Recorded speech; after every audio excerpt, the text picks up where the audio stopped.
तो आशा करता हूँ कि आपको समझ आ गया होगा क्वेश्चन नंबर जो कि ब्रिटिश ऑफिसर्स के अंडर रूरल एरियाज में इंडिपेंडेंस के कारण इंक्रीज कैसे हुआ था, वो सारा आपको क्वेश्चन का आंसर इस वीडियो में दिलवाऊंगा बोल के बोला था और दिलवा दिया भी। ठीक है, तो फिर आपका क्वेश्चन का आंसर है 1, 2 एंड 3 ओनली, जो कि अनरिमिनेटिव फार्मिंग, उसके बाद fragmentation in land holding and उसके बाद decline of cottage industry are the right option for the above given question.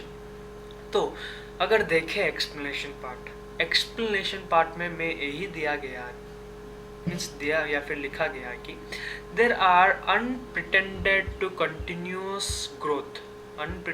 continuous growth of rural indebtedness under the British rule in India. The Famine Commission means जो भी Famine Commission लागू means governor general था उस समय of 1880 concluded that 2/3 of the land holding classes were in debt, 1/3 of them deeply inextricable. उसके बाद central banking inquiry committee mid 1920 estimated the magnitude of the rural indebtedness was around 900 crores. So during the Great Depression of 1930, things worsened as agriculture prices underwent to steep fall. This reduced the peasants' capacity to fulfill the obligation of paying land revenue, जो कि मैं पहले ही बोल चुका था। Means जो कि explanation इसमें दिया गया था वो है रिलेट करता है डिमांड, सप्लाई, प्रोडक्शन एंड उसका आउटपुट। मीन्स भारत एक कृषि प्रधान देश है या फिर एग्रीकल्चर में बहुत ही ज़्यादा लोग डिपेंड करते हैं, वो सभी को पता है। लेकिन जब वो डिपेंड करते हैं, हमको वो भी जानना चाहिए कि डिपेंडेंसी किस प्रकार है, डिपेंडेंसी किसके अंडर है। ठीक है, आशा करता हूँ कि आपको समझ आ रहा होगा। मीन्स डिपेंडेंसी का अवेलेबिलिटी क्या है। ठीक है, सो अगर डिमांड बढ़ गया तो फिर सप्लाई भी बढ़ाना चाहिए, तो फिर सप्लाई हट गया मीन्स पूरा कम हो गया तो फिर क्या होगा, डिमांड का फॉल हो जाएगा। मीन्स इकोनॉमी में यही दिया गया है कि demand and supply curve, we should have to get that.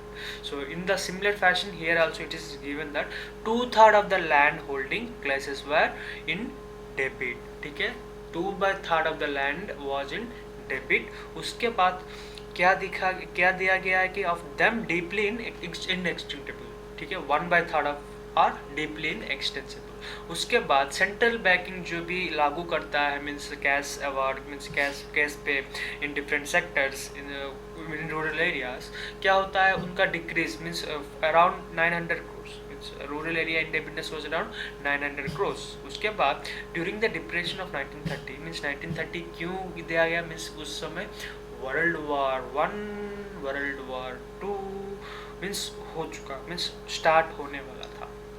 तो फिर उस समय क्या होगा मीन्स अपना सोल्जर्स के लिए वो मीन्स उनको प्रॉम्प्ट करने के लिए, उनका सैलरी वेतन या फिर देने के लिए उनको क्या करना पड़ता था, उनको अपना जो भी रेवेन्यू जनरेशन होता था डिफरेंट सेक्टर से उनको देना पड़ता था। क्यों, उनका स्ट्रांगनेस बढ़ेगा ना उसी प्रकार। तो उसी समय क्या होता था, वो क्या किए at 1930 things were worsen as agriculture prices underwent to steep fall. इसी प्रकार जैसे कि हमारा प्राइस ऑफ पेट्रोलियम बढ़ता जा रहा है इस समय, सो उसी प्रकार उस समय भी क्या होता जा रहा था, रेवेन्यू का इंक्रीज होता जा रहा मीन्स फॉल ऑफ एग्रीकल्चर होता जा रहा था।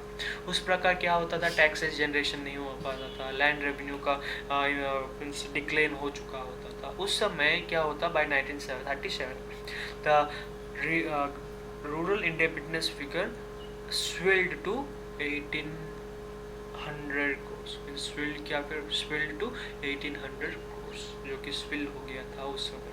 तो फिर आशा करता हूँ कि आपको समझ आ गया होगा इस लेक्चर। धन्यवाद।